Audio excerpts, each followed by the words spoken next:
In the summer of 1847, when the American frontier was still a deadly gamble between life and death, a young woman named Sarah McKenna lay bleeding in the scorching Nevada desert sand, clutching two newborn babies to her chest.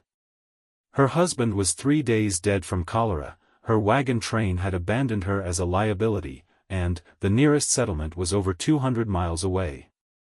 With no food, no water, and no hope, Sarah should have become another forgotten grave marker on the westward trail. Instead, her story became one of the most extraordinary tales of survival, unexpected friendship, and the bridge between two worlds that history almost lost forever. What happened next would challenge everything both cultures believed about enemies and allies, and prove that sometimes salvation comes from the most unexpected places. This is the true story of how a Lakota Sioux warrior named Running Bear defied his tribe's laws, risked his own life, and changed the course of two families forever. Some stories are too incredible to believe, yet too well documented to deny.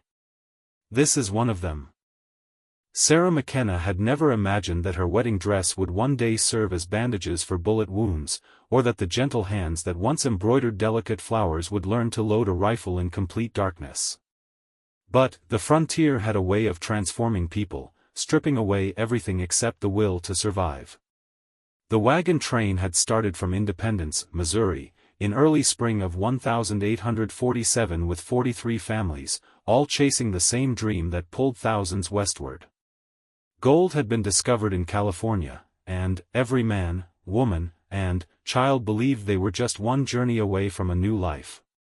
Sarah and her husband Thomas McKenna had sold their small farm outside St. Louis, packed their entire lives into a covered wagon, and joined the mass migration that historians would later call one of the greatest human movements in American history. Thomas McKenna was a practical man, a blacksmith by trade, with strong hands and an optimistic spirit that never seemed to dim even when their wagon wheel broke for the third time in a week. Sarah, at 22, was pregnant with their first child and filled with excitement about starting fresh in the promised land of California. She had packed carefully, bringing her grandmother's china wrapped in quilts, her father's leather-bound Bible, and enough fabric to make clothes for their growing family. The wagon train was led by Captain James Morrison, a weathered man who had made the journey west 4 times before and knew every river crossing, every dangerous pass, and every friendly trading post along the 2,000-mile route. Morrison ran the train with military precision, establishing rules that everyone had to follow. No one traveled alone, guard duties rotated among the men, and, when he said it was time to move, everyone moved. During the first weeks of travel, life on the trail developed its own rhythm. Sarah woke before dawn to help prepare breakfast over the campfire, walking alongside the wagon during the day to spare the oxen unnecessary weight, and falling asleep each night to the sounds of children playing and men discussing the next day's route. The women formed close friendships, sharing recipes, medical remedies, and stories about their hopes for the future. Thomas proved himself invaluable to the group, using his blacksmith skills to repair broken wagon parts, reset loose horseshoes, and fashion new tools when the old ones wore out. He was well liked by the other men and had a knack for settling disputes before they became serious problems. Sarah often watched him work, marveling at how he could take a piece of twisted metal and transform it into something useful and beautiful. The trail itself was both magnificent and terrifying. They crossed rivers that seemed impossible to ford, climbed mountain passes where one wrong step could send a wagon tumbling hundreds of feet, and traveled through valleys so beautiful that Sarah sometimes forgot to breathe. But the wilderness was also unforgiving. They passed graves marked with simple wooden crosses, evidence of families who had started the same journey but never finished it. As they moved deeper into the Western Territories, the landscape changed dramatically. The green farmland of Missouri gave way to rolling prairies, then, to more arid regions where water became precious and every decision could mean the difference between life and death. The wagon train had to time their travel carefully, reaching water sources before their supplies ran out, and finding adequate grazing for the animals that pulled their entire lives across the continent. Sarah's pregnancy progressed during the journey, and she began to feel the baby moving inside her. The other women on the train, especially Mrs. Elizabeth Hartley, who had delivered 6 children of her own, helped Sarah prepare for what they all assumed would be a birth in California. They discussed baby names around the campfire, shared hand-me-down clothes, and promised to help with the delivery when the time came. But the trail had its own schedule, and it didn't accommodate human plans. When they reached the Platte River in Nebraska, disaster struck the McKenna family in a way that no one could have predicted. Thomas, who had been perfectly healthy the day before, woke up with a fever and severe stomach cramps. Within hours, he was vomiting violently and could barely stand. Dr. William Patterson, a physician traveling with his own family to establish a practice in Sacramento, examined Thomas and delivered the diagnosis that everyone feared: cholera. The disease had been following the wagon trains west all summer, killing travelers faster than bullets or Indian attacks. There was no cure, no treatment except rest and prayer, and it was highly contagious. Captain Morrison faced an impossible choice. If he quarantined the McKennas, he might save the rest of the group, but Thomas would likely die without proper care. If he allowed them to continue traveling with the train, the disease could spread and kill dozens of people. Morrison had seen entire wagon trains wiped out by cholera, leaving nothing but scattered bones and abandoned belongings to mark their passage. The decision was made during a tense meeting of the men while Sarah sat beside Thomas, watching his condition deteriorate by the hour. Morrison announced that the McKennas would have to separate from the group until Thomas either recovered or died. They would be given extra water and food supplies, but the train couldn't risk everyone's lives for one family. Sarah begged the other families to reconsider, explaining that she was months pregnant and couldn't care for Thomas alone in the wilderness. Mrs. Hartley and several other women argued passionately that abandoning a pregnant woman was morally wrong and went against everything they believed as Christians. But fear was stronger than compassion, and the decision stood. On a hot morning in July, the wagon train rolled away from their campsite, leaving the McKennas behind with their sick wagon, 2 exhausted oxen, and supplies for 1 week. Sarah watched the dust cloud disappear over the horizon, feeling more alone than she had ever felt in her life. Thomas was delirious with fever, calling out for his mother who had died years before, and Sarah was 7 months pregnant with twins, though she didn't know it yet. For 3 days, Sarah cared for Thomas under the blazing sun, trying to keep him cool and hydrated while managing their camp alone. She had never yoked oxen by herself, never built a fire without help, and never faced the terrifying sounds of wild animals prowling around their wagon at night. But she learned quickly, driven by desperation and love. On the 4th morning, Thomas seemed better. His fever had broken during the night, and he was able to sit up and drink some broth Sarah had made from their dwindling supplies. For a few hours, Sarah allowed herself to hope that they might survive, that they could catch up with the wagon train or find another group of travelers heading west. But cholera was unpredictable, and Thomas's recovery was temporary. That afternoon, the disease returned with devastating force. He died in Sarah's arms as the sun set on their 5th day alone, leaving her with no grave marker except a pile of stones and the terrible knowledge that she was completely alone in a land that showed no mercy to the weak or unprepared. Sarah spent that night sitting beside Thomas's grave, talking to him as if he could still hear her, making promises about raising their child and reaching California just as they had planned. But by morning, she faced a brutal reality. She was a pregnant woman alone in the wilderness, hundreds of miles from any settlement, with no idea how to survive. The morning after Thomas died, Sarah McKenna faced the most crucial decision of her life. She could stay by his grave and likely die within days, or she could attempt to continue west alone, knowing that her chances of survival were almost zero.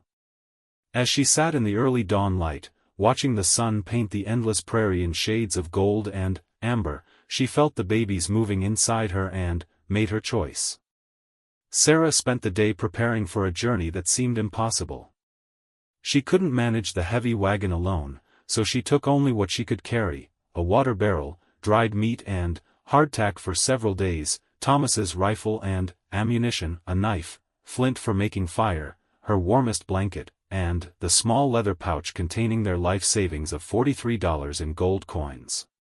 Everything else, including her grandmother's china and the carefully chosen household items that represented their dreams, had to be left behind.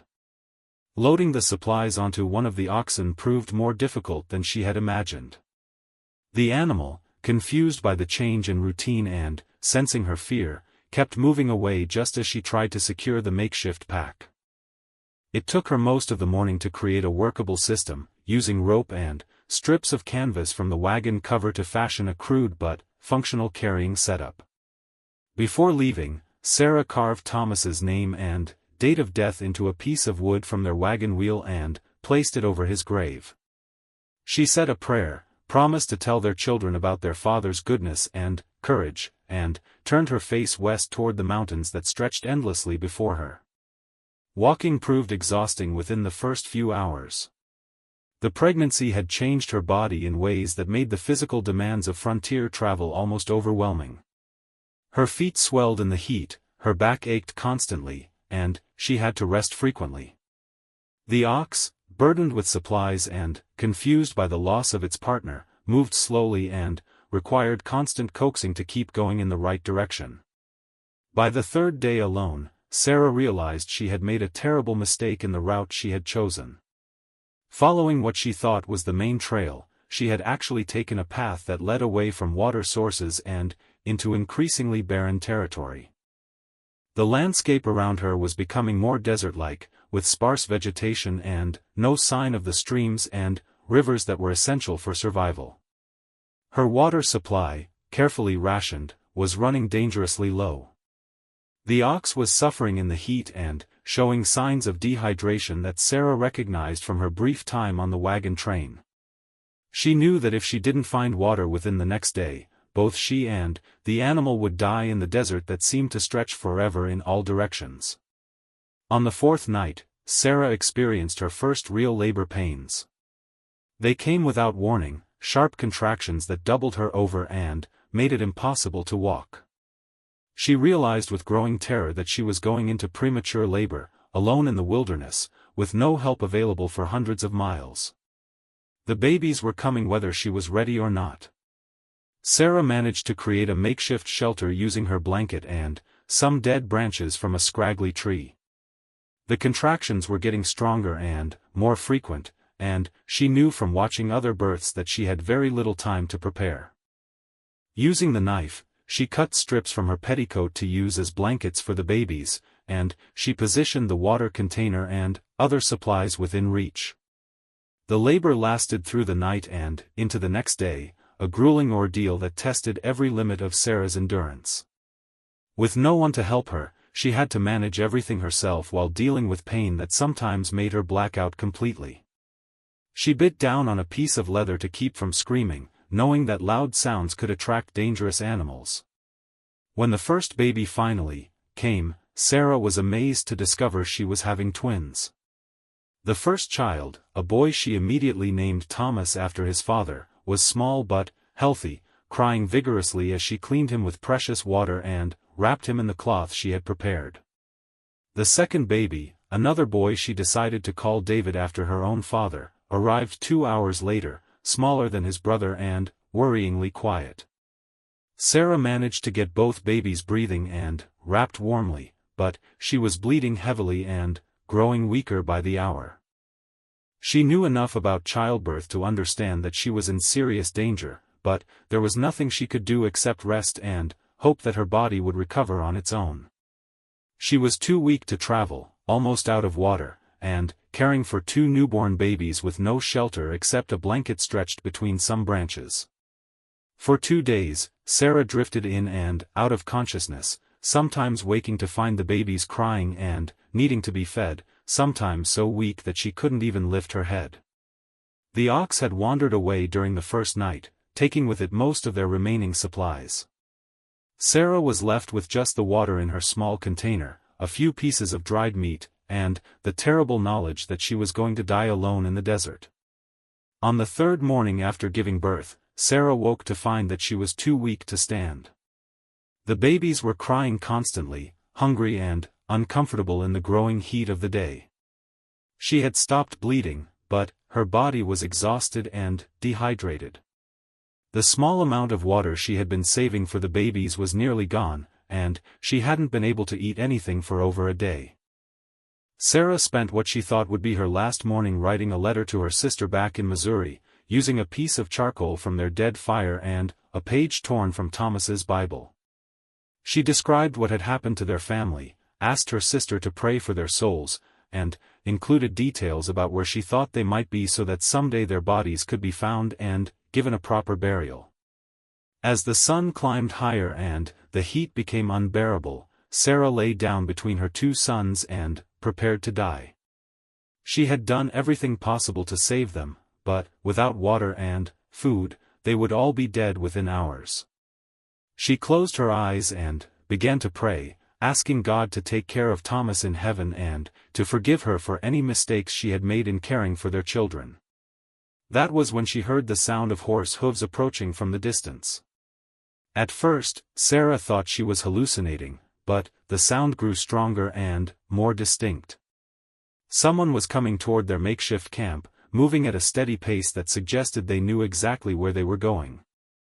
Sarah tried to sit up to see who was approaching, but she was too weak to lift herself more than a few inches. Through the shimmering heat waves rising from the desert floor, she could make out the silhouette of a single rider on horseback, moving directly toward them with purpose and determination. As the rider came closer, Sarah could see that he was an Indian, sitting straight and tall on a painted horse, wearing traditional clothing and carrying weapons that marked him as a warrior. Her first instinct was fear, remembering all the stories she had heard about hostile tribes attacking travelers on the frontier. But she was too weak to run, too exhausted to fight, and she realized that her fate was now completely in the hands of this stranger. The rider stopped his horse about 20 feet from their camp and sat motionless for several minutes, studying the scene before him. Sarah could see his face clearly now, strong features weathered by years in the sun, dark eyes that seemed to take in every detail of their desperate situation. He was younger than she had expected, probably close to her own age, with long black hair decorated with feathers and beads. When he finally dismounted and walked toward them, Sarah closed her eyes and waited for whatever would happen next. She had no strength left to resist, no options except to hope that this warrior would show mercy to a dying woman and her babies. In her weakened state, she couldn't know that this meeting would change all their lives forever, or that the man approaching them had been tracking their movements for 2 days, trying to decide whether to help or simply let nature take its course. The warrior who approached Sarah's makeshift camp was called Running Bear by his people, the Lakota Sioux, and he was facing his own crisis that had nothing to do with the dying white woman and her babies lying in the desert. At 25 years old, he was considered one of the finest hunters and warriors in his band, but he had been banished from his tribe 3 weeks earlier for refusing to participate in a raid against a peaceful settlement of white farmers. Running Bear had been raised with traditional Lakota values that emphasized protecting the weak and honoring life, but he had also witnessed the devastating effects of the increasing conflicts between his people and the white settlers moving west. His own brother had been killed the previous year in a cavalry attack, and most of his tribe wanted revenge against any white person they encountered. Running Bear's refusal to join the war party had been seen as cowardice and betrayal, leading to his temporary exile.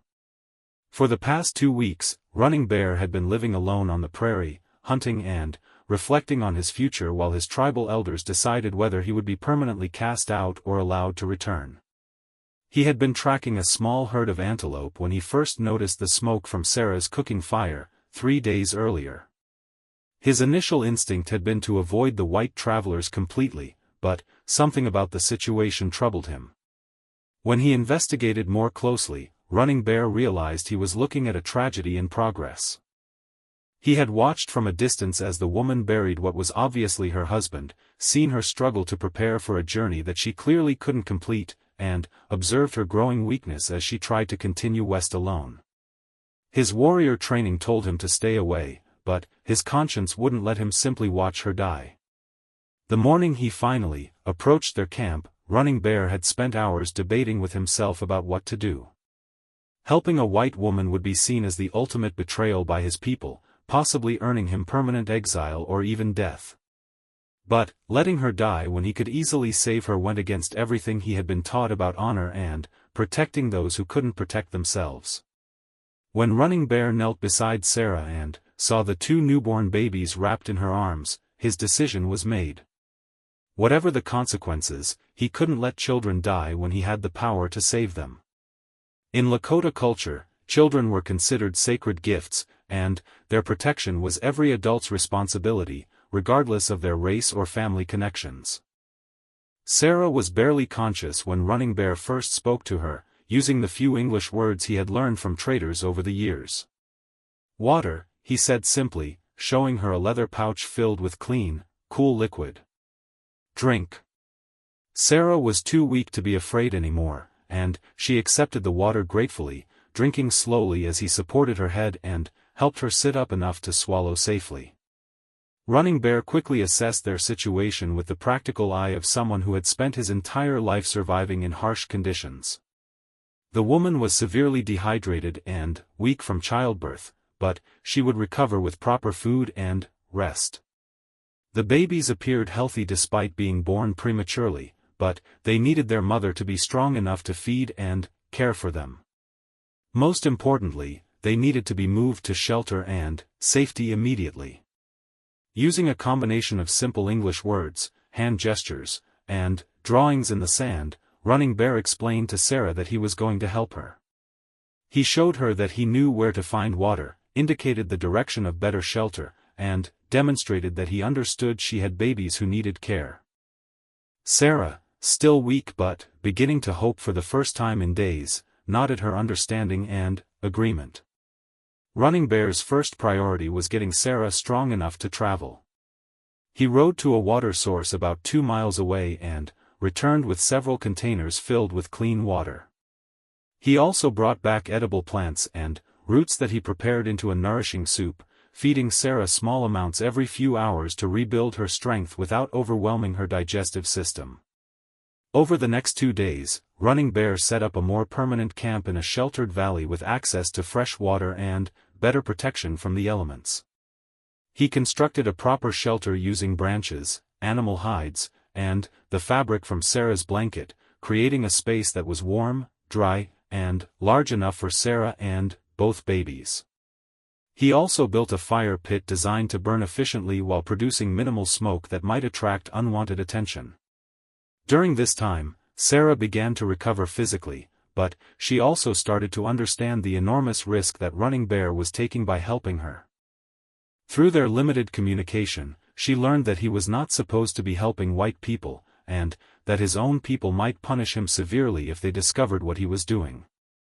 The knowledge that this stranger was risking everything to save her family filled Sarah with gratitude and a growing respect for the man who had become their guardian angel. Running Bear proved to be remarkably skilled at caring for newborn babies, something that surprised Sarah until she realized that Lakota men were expected to be active fathers and caregivers in their families. He showed her how to make soft, warm bedding from animal fur, taught her which plants could be used to treat common infant ailments, and even carved wooden toys that fascinated the babies as they grew stronger and more alert. As the days passed, Sarah and Running Bear developed a communication system that went far beyond words. They shared the daily tasks of caring for the camp and the babies, with Running Bear hunting and gathering food while Sarah focused on nursing and tending to Thomas and David. In the evenings, they would sit by the fire and try to teach each other words from their respective languages, often laughing at their mutual struggles with pronunciation. Sarah learned that Running Bear had a wife and young daughter in his tribe, which made his sacrifice even more meaningful to her. He was not only risking his own future but potentially giving up the chance to return to his own family. When she tried to express her gratitude, Running Bear would simply point to the babies and smile, indicating that protecting children was not something that required thanks or special recognition. After 2 weeks in their hidden valley, Sarah was strong enough to travel, and Running Bear faced another difficult decision. Winter was approaching, and they needed to reach a settlement before the weather became impossible to travel through. But, taking Sarah and the babies to a white settlement would mean revealing himself to people who might see him as an enemy rather than a rescuer. Running Bear had been considering this problem for several days when the solution presented itself in an unexpected way. A small wagon train of late-season travelers passed through the area, moving slowly and carefully toward California.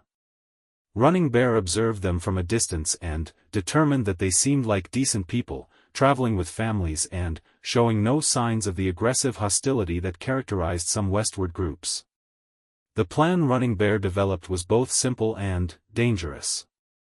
He would approach the wagon train alone, without weapons, and try to explain Sarah's situation using his limited English.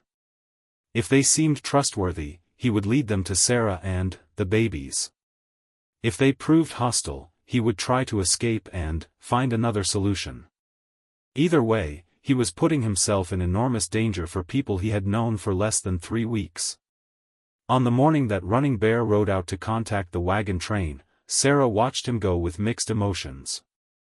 She was grateful for the chance to rejoin civilization and continue her journey to California, but she was terrified about what might happen to the man who had saved her life. She had come to trust Running Bear completely, and the thought that he might be hurt or killed while trying to help her family was almost unbearable. Running Bear approached the wagon train during their midday rest, riding slowly with his hands clearly visible and calling out the few English phrases he knew. The initial reaction was exactly what he had expected: men grabbing rifles, women pulling children behind wagons, and everyone preparing for a fight.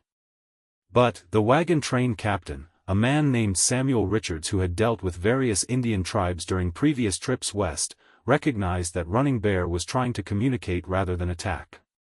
Through a combination of English words, hand gestures, and drawings in the dirt, Running Bear managed to explain that he had found a white woman with babies who needed help reaching California.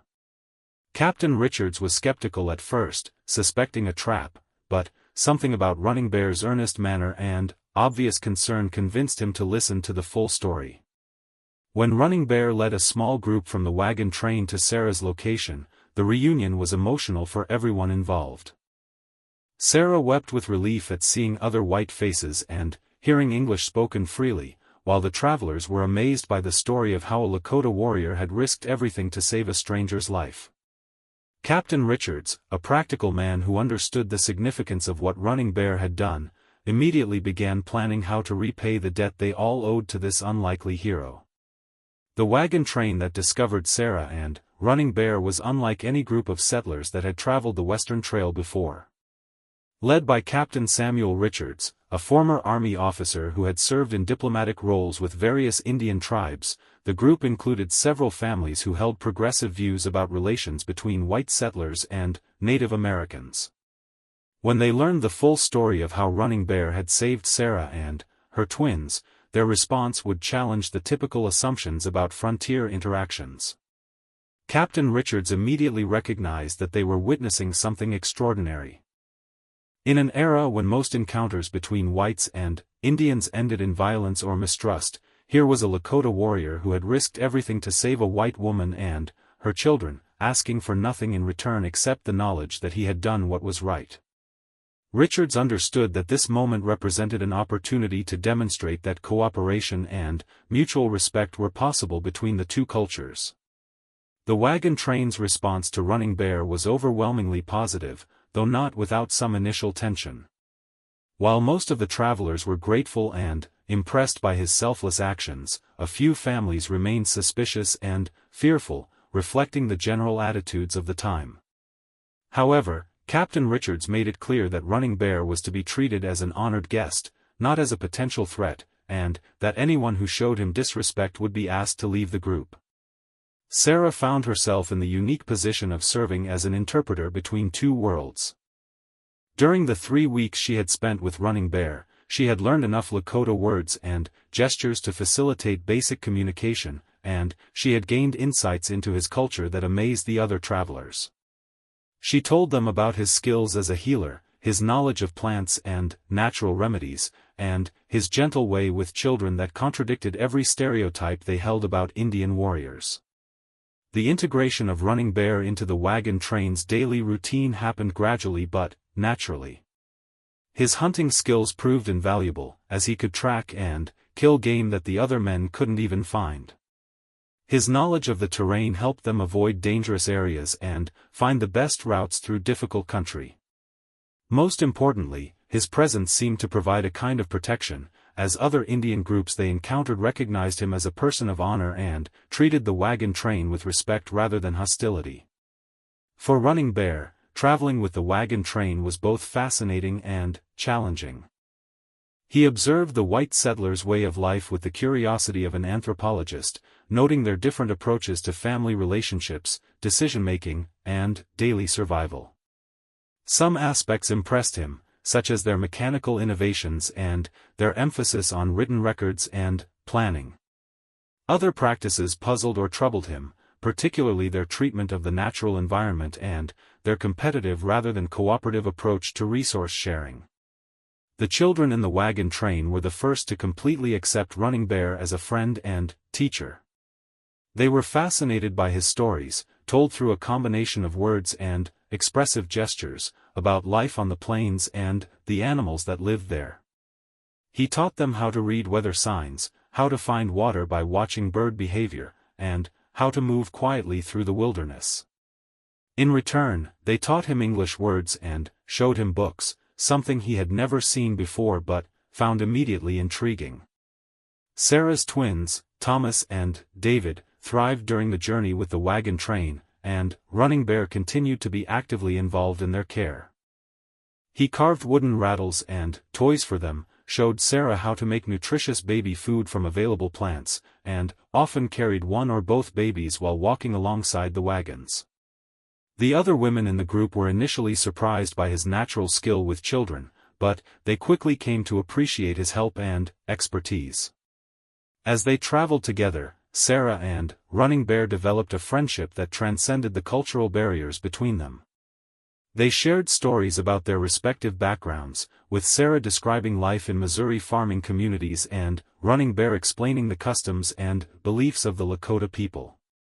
These exchanges were educational for both of them, but they also revealed fundamental similarities in their values, particularly their devotion to family and their belief in helping others in need. The wagon train faced several crises during their journey where Running Bear's presence proved crucial to their survival. When they encountered a group of hostile Pawnee warriors who initially planned to attack the settlers, Running Bear was able to negotiate a peaceful passage by explaining the unusual circumstances of their group and vouching for the character of the people he was traveling with. His reputation as an honorable warrior carried weight with other tribes, even those who were normally enemies of the Lakota. During a severe thunderstorm that lasted 3 days, Running Bear's knowledge of shelter construction and weather prediction helped the entire group survive conditions that could have been devastating. He taught them how to reinforce their wagons against high winds, how to keep fires burning in heavy rain, and how to prevent their animals from panicking during lightning strikes. Several families later credited him with saving their lives during that storm. The most significant challenge came when they encountered a group of white soldiers who were part of a cavalry unit pursuing a band of Sioux warriors suspected of raiding settlements. The soldiers' initial reaction to seeing Running Bear traveling with the wagon train was hostile and suspicious, and they demanded that he be turned over to them for questioning about the recent raids. Captain Richards found himself in an extremely difficult position. Refusing to cooperate with the military could bring serious consequences for his entire group, but handing over Running Bear would be a betrayal of the man who had saved Sarah's life and helped their group survive numerous dangers. The confrontation lasted for hours, with tensions escalating to the point where violence seemed inevitable. Sarah played a crucial role in resolving the crisis by stepping forward to tell the soldiers her story. She described in detail how Running Bear had found her dying in the desert, saved her and her children, and then risked his own safety to get them to help. She explained that he was not part of any raiding party but was actually an exile from his own tribe specifically because he had refused to participate in attacks against white settlers. The wagon train's testimonies about Running Bear's character and actions gradually convinced the military commander that they were dealing with an exceptional situation. Several families spoke about how he had protected them from other hostile tribes, helped them survive dangerous weather, and demonstrated consistent loyalty to their group. The children, who had grown to love Running Bear like an uncle, were particularly effective witnesses to his gentle and protective nature. After extensive deliberation, the cavalry commander made the unprecedented decision to allow Running Bear to continue traveling with the wagon train, but with conditions. He would have to submit to periodic check-ins with military authorities, provide information about the movements of hostile tribes in the area, and agree to assist in peace negotiations when possible. It was an unusual arrangement that reflected the unique circumstances of their situation. The resolution of the military confrontation marked a turning point in Running Bear's relationship with the wagon train community. No longer was he just a helpful outsider who happened to be traveling with them, he had become a full member of their group, with rights and responsibilities that were recognized even by official authorities. This change in status was symbolized by Captain Richard's formal invitation for Running Bear to serve as the group's official scout and cultural liaison. As they approached the final stages of their journey to California, everyone in the group understood that their time together was coming to an end. Running Bear had accomplished his goal of getting Sarah and her children to safety, but he faced uncertain prospects for his own future. Returning to his tribe remained a possibility, but it would mean leaving behind the friendships he had formed and the new understanding he had gained about white culture. Sarah, meanwhile, was preparing to start a new life in California as a single mother with twin boys, but she was deeply concerned about what would happen to the man who had saved them all. She had been thinking about this problem for weeks, and she was beginning to formulate a plan that would allow her to repay Running Bear's kindness while also addressing his uncertain future. When the wagon train finally reached Sacramento in October 1847, the group that had started as strangers had become something resembling an extended family, with Running Bear as one of its most valued members. The city they found was booming with gold rush excitement, filled with people from all over the world who had come seeking fortune and a new start. In this environment of constant change and cultural mixing, Running Bear's presence attracted curiosity rather than hostility, and his reputation as the man who had saved Sarah McKenna and her twins preceded him through the community. Sarah faced the immediate challenge of establishing a life for herself and her children in a city where she knew no one and had limited resources. The $43 in gold coins that she had carried across the continent would not last long, and she needed to find work and housing quickly. However, the story of her survival and rescue had spread throughout Sacramento's small but tight-knit community, and she discovered that her reputation as the woman who had been saved by an Indian warrior opened doors that might otherwise have remained closed. Captain Richards proved to be instrumental in helping both Sarah and Running Bear transition to their new lives. He used his military connections to introduce Running Bear to officials who were interested in hiring him as a scout and interpreter for government expeditions into unmapped territories. His unique combination of wilderness skills, knowledge of multiple Indian languages, and demonstrated loyalty to white settlers made him valuable in a region where successful navigation of cultural relationships was essential for survival. Sarah found work as a seamstress and housekeeper for Mrs. Eleanor Whitman, the wealthy widow of a former Army officer who had been fascinated by Sarah's story and impressed by her character. Mrs. Whitman not only provided Sarah with employment but also offered her a small cottage on her property where she could live with Thomas and David. The arrangement gave Sarah the independence she needed while providing her children with a safe, stable environment. Running Bear's integration into Sacramento society was more complex but ultimately successful. He rented a small cabin on the outskirts of town, close enough to participate in the community but far enough away to maintain some privacy and continue practicing aspects of his traditional lifestyle. His work as a government scout provided him with steady income and respect from the authorities, but it also created opportunities for him to serve as a bridge between white settlers and local Indian tribes. The relationship between Sarah and Running Bear evolved during their first months in California as they both adapted to their new circumstances. They remained close friends who saw each other regularly, with Running Bear continuing to play an active role in raising Thomas and David. The boys, now healthy and growing rapidly, had formed a strong attachment to the man they called Bear, and Running Bear delighted in teaching them about tracking, woodcraft, and the stories of his people. As winter approached, Running Bear received unexpected news from his tribe. A delegation of Lakota elders traveled to California specifically to find him and discuss his possible return to the tribe. The delegation was led by his uncle, Chief Standing Cloud, who had initially supported Running Bear's exile but had spent months reconsidering the decision as reports of his nephew's actions reached the tribe through various channels. The meeting between Running Bear and his tribal delegation took place in Sacramento's main square, with Sarah, Captain Richards, and several other members of their wagon train present as witnesses.